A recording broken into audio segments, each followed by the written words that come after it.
Hi guys, welcome back with another blog. I hope आप सब ठीक होंगे। मैं भी बहुत अच्छी हूँ। आज हम बात करने वाले हैं LMIA के टॉपिक पे, क्योंकि LMIA में बहुत ही बड़े चेंजेस आए हैं जो कि सबसे ज़्यादा मेन इंपॉर्टेंट रोल प्ले करते हैं अगर आपने LMIA लेनी हो। ठीक है, तो वीडियो के साथ पूरा थॉरली एंड तक बने रहिएगा। बहुत ही इंपॉर्टेंट डिटेल इन्फॉर्मेशन हम इस वीडियो में आज आपके साथ शेयर करने वाले हैं। LMIA में कुछ चेंजेस आए हैं, जैसे कि आपने मेरी कुछ पिछली वीडियोस देखी थी, एक्सप्रेस एंट्री में बहुत सारे चेंजेस आए हैं। वैसे ही LMIA को लेके भी चेंजेस आए हैं जो कि एनफोर्स्ड हो चुके हैं ऑन द 31 मई 2023। तो अभी जैसे कि आज मेरे ख्याल से 6-7 जून हो चुकी है, तो अभी एक हफ्ते के आसपास हो चुका है। बट आई नो ये भी इंफॉर्मेशन बहुत ज़्यादा इंपॉर्टेंट थी, बट मोस्टली सारे लोग एक्सप्रेस एंट्री के पीछे दौड़ते हैं, तो मैंने सोचा कि पहले वो लेटेस्ट इन्फॉर्मेशन आपके साथ शेयर करनी चाहिए। इसलिए ये वाली वीडियो थोड़ी सी लेट हो गई है, बट एनीवे ज़्यादा देर नहीं हुई है, एक हफ्ता ही हुआ है। अगर आप अपनी LMIA ले रहे हो या फिर आप जो है अगर LMIA लेने वाले हो, तो ये इंफॉर्मेशन आपके लिए बहुत यूजफुल होने वाली है।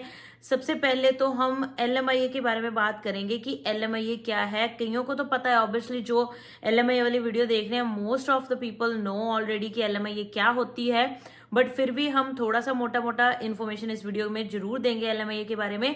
बाकी सारी चीजों के बारे में थॉरली बात करेंगे, चेंजेस क्या है क्या नहीं है। तो चलिए जी, without wasting any more time फटाफट से वीडियो को शुरू करते हैं। Let's go. तो बेसिकली LMIA क्या होती है, जिन लोगों को नहीं पता है, लेबर मार्केट इम्पैक्ट असेसमेंट।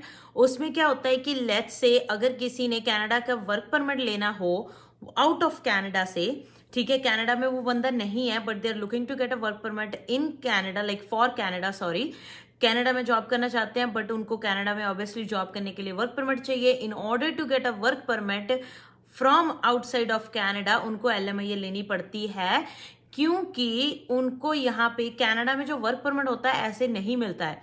ठीक है, ऐसे नहीं होता है कि कोई बंदा बाहर बैठा हुआ है कनाडा से और वो बोले कि यार मैं कनाडा में काम करना चाहता हूँ और मुझे वर्क परमिट मिल जाओ। ऐसा नहीं होता है। कनाडा में सिर्फ आपको टूरिस्ट वीजा, विजिटर वीजा, ये सब चीजें मिल जाती है, बट वर्क परमिट लेने के लिए बहुत स्ट्रिक्ट इंस्ट्रक्शंस होती हैं गवर्नमेंट की तरफ से, और बहुत ही ज्यादा स्ट्रिक्ट एक अलग मेथड है जिसको हम LMIA बोलते हैं। कि अगर किसी ने आउट ऑफ कनाडा से वर्क परमिट लेना है तो उसको कनाडा के एम्प्लॉयर से LMIA लेनी पड़ेगी, और उस एम्प्लॉयर की बहुत ज़्यादा इंपॉर्टेंट रिक्वायरमेंट्स होती हैं कि उस एम्प्लॉयर को शो करना पड़ता है कि उस एम्प्लॉयर को कनाडा में उस पोजीशन को फिल करने के लिए, जो पोजीशन की वो LMIA किसी को दे रहा है, उस पोजीशन को फिल करने के लिए उस बंदे को यहाँ पे ना कोई कैनेडियन सिटीजन, ना ही कोई कैनेडियन PR बंदा नहीं मिल रहा है। कैनेडियन मतलब वर्क परमिट पे भी हो, चाहे जो भी लगा लो, मतलब जो बंदा कनाडा में है वो उसको उस पोजीशन को फिल करने के लिए नहीं मिल रहा है।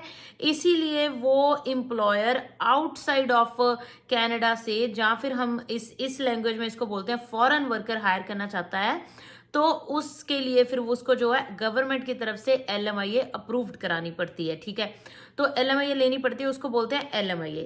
LMIA के बहुत सारी रिक्वायरमेंट्स होती हैं एम्प्लॉयर की भी तरफ से और वर्कर की भी तरफ से। ठीक है, तो वही कुछ चेंजेस हुए हैं। ठीक है, तो उसी के बारे में बात करेंगे। अगर वीडियो अच्छी लग रही है तो सबसे पहले फटाफट से वीडियो को लाइक कर लो, शेयर कर लो और सब्सक्राइब कर लो। और अगर मेरे साथ अपॉइंटमेंट बुक करना चाहते हो, उसका लिंक आपको मेरी डिस्क्रिप्शन बॉक्स में मिल जाएगा, और उसका लिंक आपको मेरी इंस्टाग्राम की बायो में भी मिल जाएगा। वहां से जाके मेरे साथ अपॉइंटमेंट बुक कर सकते हो। कोई चीज के बारे में कुछ डिस्कशन करना चाहते हो तो definitely feel free to message me on Instagram और comment below in the comment section. और अब वीडियो के साथ आगे बढ़ते हैं। LMIA के बारे में आपको पता चल चुका है, LMIA क्या होती है, किसको चाहिए होती है। क्योंकि LMIA के बारे में जैसे मैंने आपको बता दिया कि ये एम्प्लॉयर स्पेसिफिक या एम्प्लॉयर ड्रिवन वर्क परमिट होता है, जो कि LMIA बेस्ड, मतलब एम्प्लॉयर आपको वर्क परमिट दिलाता है। ठीक है, LMIA के ऊपर, तो उस वर्क परमिट के ऊपर वो क्लोज्ड वर्क परमिट होता है। उस एम्प्लॉयर के अलावा आप किसी और के साथ काम नहीं कर सकते हैं। ठीक है, अब इसमें जो है LMIA अगर आपने अप्रूव करानी होती है, उसकी भी कुछ एक मतलब मेन इंपॉर्टेंट चीजें होती हैं जो ध्यान में रखनी होती है। सबसे इंपॉर्टेंट रोल जो चीज प्ले करती है वो है वेज। मतलब कि कनाडा ने एक वेज सेट कर रखी है, मीडियन वेज जिसको बोलते हैं। उसके अकॉर्डिंग ही आपकी जो है पे होनी चाहिए, जो भी एम्प्लॉयर आपको LMIA दे रहा है, जो गवर्नमेंट ने सेट कर रखा है। तो वेज बहुत ही ज्यादा जो है इंपॉर्टेंट रोल प्ले करती है, ठीक है। मीडियन वेज सबसे इंपॉर्टेंट रोल प्ले करती है, उसके बेसिस पे आपको जो है LMIA अप्रूव होती है, ठीक है। तो गवर्नमेंट ने रिसेंटली वेज में बहुत सारे चेंजेस किए हैं। इसका एक चार्ट बना हुआ है गवर्नमेंट की वेबसाइट पे, जिसमें बहुत सारे मतलब चेंजेस हुए हैं। चार्ट अपडेट हो चुका है ऑन द 31 मई 2023, जिसको अभी ऑलमोस्ट एक वीक हो चुकी है, ठीक है। मैं आपको शो करूंगी कि पहले कितनी वेज हुआ करती थी पर्टिकुलर प्रोविंस के, हर एक प्रोविंस के बारे में बात करेंगे। पर्टिकुलर प्रोविंस में पहले कितनी रिक्वायरमेंट वेज होती थी in order to get a LMIA, ठीक है, फॉर योर पोजीशन, या जो भी आप मतलब जिस भी प्रोविंस से आप LMIA ले रहे हो, ठीक है। क्योंकि आपको वो चीज पता होनी बहुत जरूरी है कि जो भी एम्प्लॉयर आपको LMIA दे रहा है, कि क्या वो जो आपको वेज पेपर में LMIA में जो भी है, वो आपको जो भी ऑफर कर रहा है, क्या वो गवर्नमेंट की मतलब उससे मैच करती है।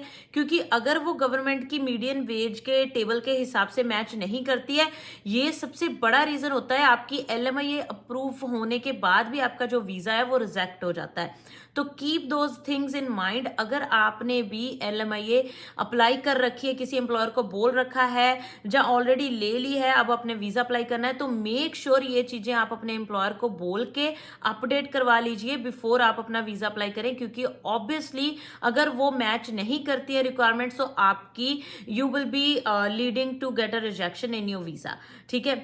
तो LMIA जो होती है वो दो वेज में दो पार्ट्स में सॉरी चली जाती है। एक तो लो वेज LMIA, एक हाई वेज LMIA, ठीक है। अब इसका जो मीडियन बनता है, अगर कोई एम्प्लॉयर आपको मीडियन वेज से कम वाली वेज ऑफर कर रहा है, तो आप चले जाते हो लो वेज LMIA में।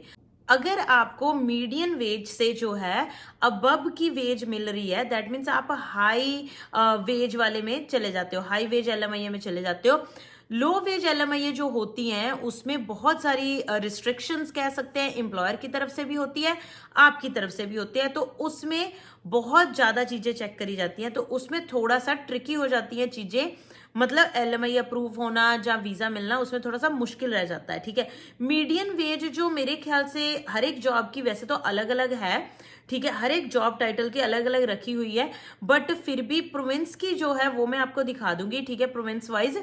बट आपको फिर भी थॉरोली चेक करना है canada.ca की वेबसाइट पे, जिसका लिंक आपको डिस्क्रिप्शन बॉक्स में मिल जाएगा।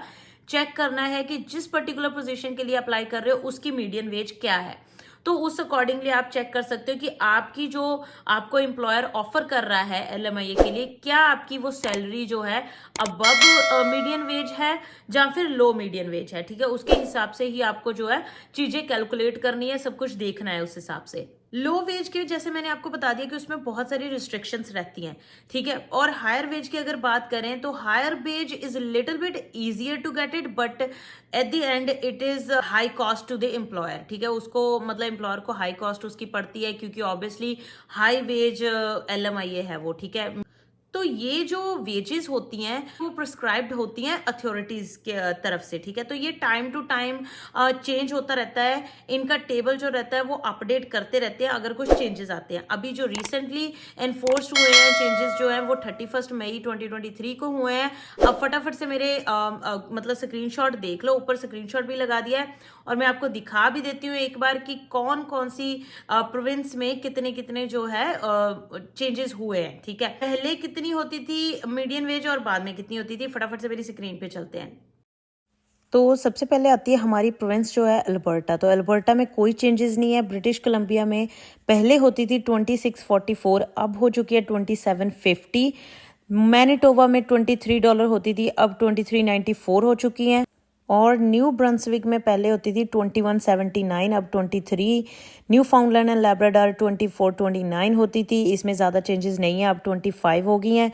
नॉर्थ वेस्ट टेरिटरीज़ में 37.30 होती थी, अब 70 सेंट्स बढ़ के $38 हो चुकी हैं। नोवा स्कॉशिया में $22 होती थी, अब 2297 हो गई हैं। नूनावर्ट में 36 होती थी, वहाँ पे कम हो चुकी हैं, 10 सेंट कम हुई हैं, 35.90 हो चुकी हैं। ओंटारियो में 26.06 होती थी, अब $27 हो चुकी हैं। प्रिंस एडवर्ड आइलैंड में $21.63 होती थी, अब जो है 22.50 हो गई। क्यूबेक में 25 थी, अब 26 हो गई है। सस्केचुअन में 25.96 थी, अब जो है 26.22। यूकॉन में 32 थी, यहाँ पे बहुत ही ज़्यादा बम्प आया है। 32 होती थी, अब $35 हो चुकी हैं। तो बस ये था, आपको आज पता चल गया जो इंपॉर्टेंट चेंजेस आए हैं in regards to the LMIA। फिर भी अगर अब आपको पता चल गया, अगर आपके पास कोई एम्प्लॉयर है, चाहे आप कनाडा में हो, चाहे आप आउटसाइड कनाडा से LMIA लेके वर्क परमिट लेने का सोच रहे हो, ठीक है, तो मेक श्योर आपकी जो वेज है जो मैंने आपको दिखाई है उसके अकॉर्डिंगली हो। अगर अकॉर्डिंगली नहीं है तो मेक श्योर आप अपने एम्प्लॉयर को कांटेक्ट करके ये चीजें अपडेट करवा लो, क्योंकि नहीं तो you can be in trouble, not you will B, you can be in trouble. ठीक है, ट्रबल इन द सेंस कि हो सकता है आपका वीजा रिजेक्ट हो जाए, क्योंकि ऑब्वियसली आप रिक्वायरमेंट फुलफिल नहीं कर रहे हो, राइट। तो दैट्स ऑल फॉर टुडे। अगर कोई क्वेश्चन हो तो मुझे मैसेज कर सकते हो एंड कमेंट कर सकते हो, इंस्टाग्राम पे मैसेज कर लो। That's all for today. Thank you so much guys for watching this video. I hope आपको आज की वीडियो पसंद आई होगी, कुछ ना कुछ सीखने को मिला होगा। सीखने को मिला है तो वीडियो को like and share and channel को सब्सक्राइब जरूर कर लो। Bye bye, take care. हम मिलते हैं अगले ब्लॉग में अगली वीडियो के साथ। Bye bye.